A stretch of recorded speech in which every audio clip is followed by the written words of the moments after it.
Hey guys, today we're going to tie an EP baitfish. This is one of my go-to baitfish patterns, especially for salt water. What I really like about it is it's really lightweight. It doesn't absorb a lot of water, so it's easy to cast over and over again.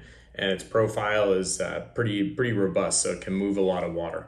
So I've got this one tied in I think they call it peanut butter. It's black and purple. I'm going to tie up another couple because I expect to maybe find some dirty water tomorrow. So this has some really good visibility in dirty water and dark water. You can really tie this in just about any color combo. You can tie it in gray and white if you want to maybe imitate like a mullet or something like that. There's a tutti frutti, like a chartreuse in pink. That's a great attractor. You can even, give it some vertical bars if you want to maybe make it look like a baby bass or, something along those lines. So you've got tons of options with this. So let's get into it. As far as materials, let's talk about materials first. I'm going to use a typical saltwater hook, an SC15 Gamakatsu. For the thread, I usually end up using clear thread on these saltwater patterns, but you can match the thread to whatever color scheme you want. I am throwing in a little bit of crystal flash. Again, I'm sticking with the dark theme, so I'm going to have some black crystal flash in this one. That's an optional step. And then you've got your EP fibers, of course, whatever colors you decide. Last, for the eyes, I use the living eyes. I usually use this fire color. And then, we're going to lacquer those. We're going to super glue them on, but you want to do a good job with those. Otherwise, they'll pull off pretty quick. Okay, so let's get the thread tied on here. This mono thread can be slippery, so you want to always make sure on this one you're getting some good tight wraps, and you're going to have to watch the material quite a bit to make sure it's not sliding around. So the first step is we're going to take some of our crystal flash. That's the optional one, but if you're using it, now's the time. And we're going to tie that right on, just like you would a tail of any streamer. And get that nice tight wrap on there. Again, got to make sure it doesn't come off. All right, doesn't slide around. Let's get that trimmed out. And then let's start with the EP. So when I'm tying the bottom color, I always flip the hook upside down. And then this is going to get tied in. There's a couple ways you can do it. You can wrap it around the hook or the thread, or you can just lay it on the hook. You just want to be careful that whichever method you choose, it doesn't, well, one, stay even, but two, you don't get it too far back on the hook. So I'm going to tie in a little bit on this side. And then I pull around, you're going to tie it on the other side. Give it those nice capture wraps, tighten it down. And there you go. So you can see the flash is a little longer, that's fine. You can always trim that down, pretty hard to add it back. And now we're going to take the black, or whatever color you're using for the top. And the way I like to do this, some people will tie half like that, and then they fold it back. That's a perfectly valid way of doing it. For me, I just like tying it upside down. I feel like for that, or around the hook shank, it just seems to help me not tie this too tight. If you start really putting on the material pretty heavily, it can become a pretty bulky fly, so you want to avoid that. I do a lot of prep with this fly. I try to tie multiple at the same time, just because if you're pulling these pieces of EP fiber one by one, it actually becomes pretty time consuming. So I try to pull them in do a whole bunch, cut a whole bunch, and get it ready to go.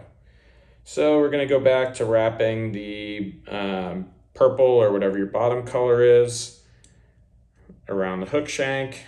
Tie that in. And you're always going to want to check, make sure that, as I mentioned, this stuff slides around. Make sure it's not sliding out of place and becoming awkwardly filled. Okay. You can see the amount of EP fiber that we're going to use. It's hard to explain, but it's thinner than the hook shank, at least on this hook. Just don't go too bulky. It'll still work. It's just it doesn't have a lot of the same properties if you start tying a really bulky version of this.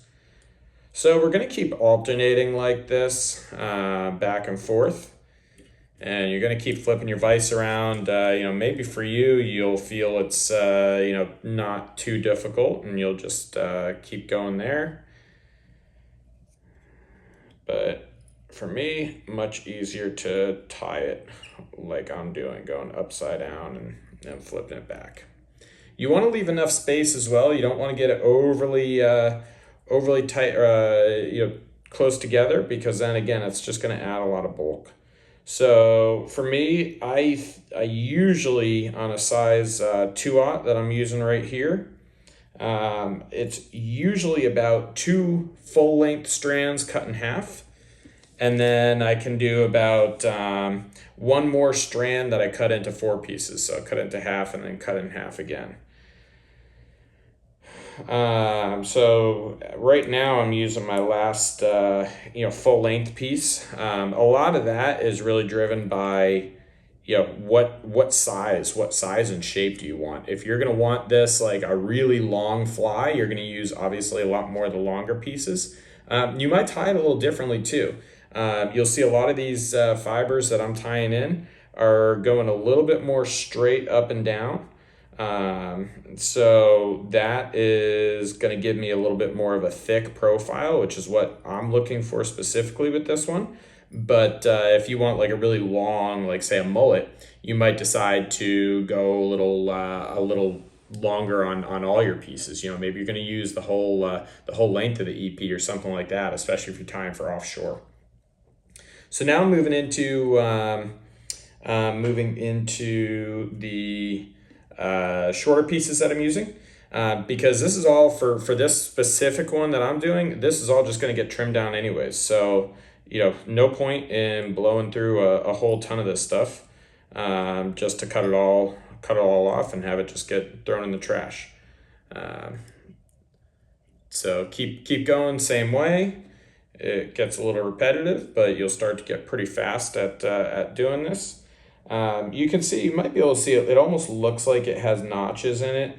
I know what you're seeing, but it really comes out after you finish this fly. So those notches really kind of fill themselves out. Okay, we're gonna have a few more on here. I'm gonna have just enough of this left. I've already tied a few of these already today. And I think we'll do one more before we get into the finishing. Yeah. Okay, so let's get this one tied in there.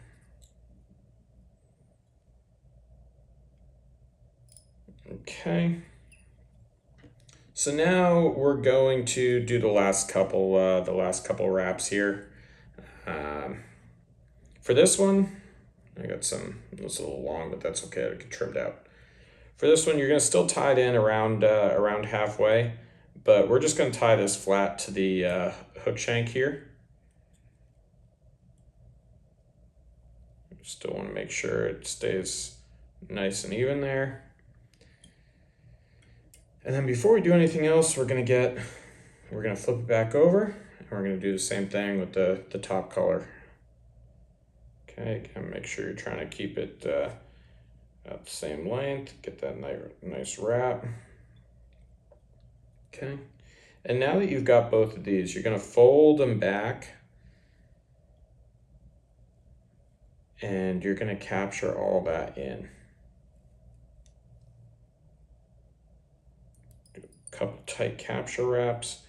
You can make sure it's spread around the hook shank a little if you want a little more coverage. We're gonna put eyes on, so it's not the biggest deal. And then just capture this.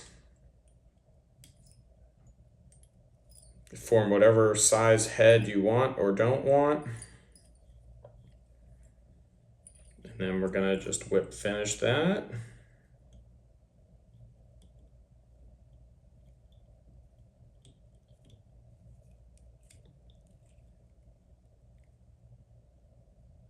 And we're gonna give that a cut. Now this is the make or break part, right? This doesn't really look like much. So now we got to trim. So this is where you want to be a little careful trimming, because just like everything else, you can easily add stuff back. Or take stuff off. It's really hard to add stuff back. So do some rough cuts at first. I'm gonna have to take this out of the vise to do the backside. But basically, if you pull everything up and just start cutting back in a straight horizontal line, that starts giving it a little bit of the correct profile. Again, depending on what you want to do. If you want to make it thicker or more narrow, obviously adjust. But you can see it's starting to get that top profile a little bit. And I'll be the first one to admit, I am not the best at shaping these flies. If you're looking for someone that can do it a lot prettier, you'll be able to find someone else. But these work just fine. So let's take this out. I'll try to do my best to keep this all visible for you. So we're gonna keep the same thing. We're gonna keep trimming. We're gonna take care of those crystal flash fibers a little later.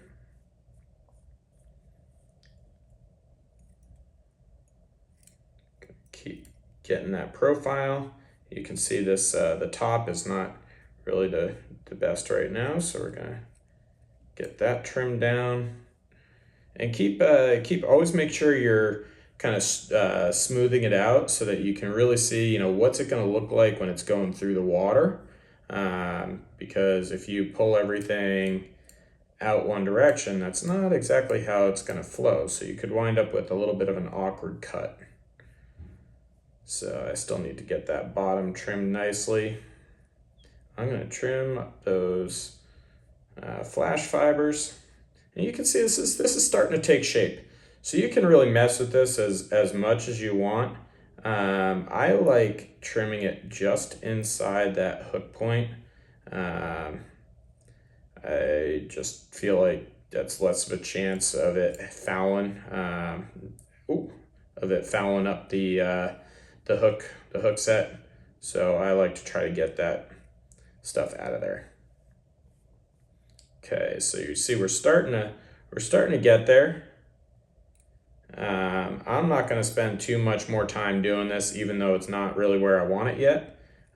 Just because you guys don't need to see me trimming this thing out for 20 minutes. So let's just get it close enough, and then we can finish off this fly. So there's still another step here. Okay, so, oh man, I just hate leaving it part way. Yeah,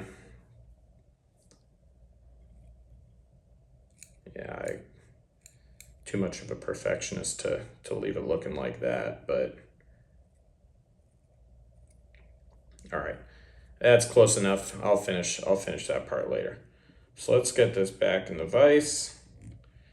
Okay, and now it's time for the eyes. So we got these those living eyes. Again, I use the fire color. What you're going to try to do, we're going to use some of this. We're going to use some of this super glue. There's a lot of different things you can use, but this is one of my favorite for the eyes. You're going to put a nice big dab right on the back side, and then you're going to try to get it attached to the hook itself. The hook shank itself. That'll help with durability. So depending on exactly how you tied it, those little gaps can come in handy, or you may want to trim out a little piece. So I'm going to hold it like this way. Hopefully you can see exactly what I'm doing, but basically you just put that one side on, make sure it's exactly where you like it, and then just give it a little bit of pressure so it stays attached. And then you can prep your other eye, and you want to try to really get these as balanced as you can on the hook. That way, as you're stripping it in, it's not running awkwardly. If they're not well symmetrically offset, it could get a little weird on its retrieve. So I got that pretty good right off the bat. You have a couple seconds to move it around. Give it that same pressure again. Okay. And then, you're going to see the head's going to take a little bit of a different shape. So we'll do a little more trimming again.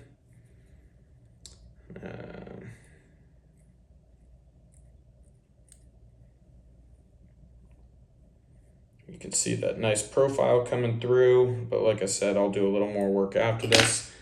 And then lastly, I always finish these off with some of the Loon UV. You want to trim whatever head area that you're going to want to get trimmed up before you do this step, because I always like to get a little bit of the fibers as part of the head, and you're going to want to get it over the eye as well for some more durability. That way the eyes last more than 1 or 2 fish. So go ahead, get all this head cement on there. So I'm covering the eyes a little. Getting the base of that head, connecting it all. And then we're gonna just hit it with that UV light. Give it the nice little spin.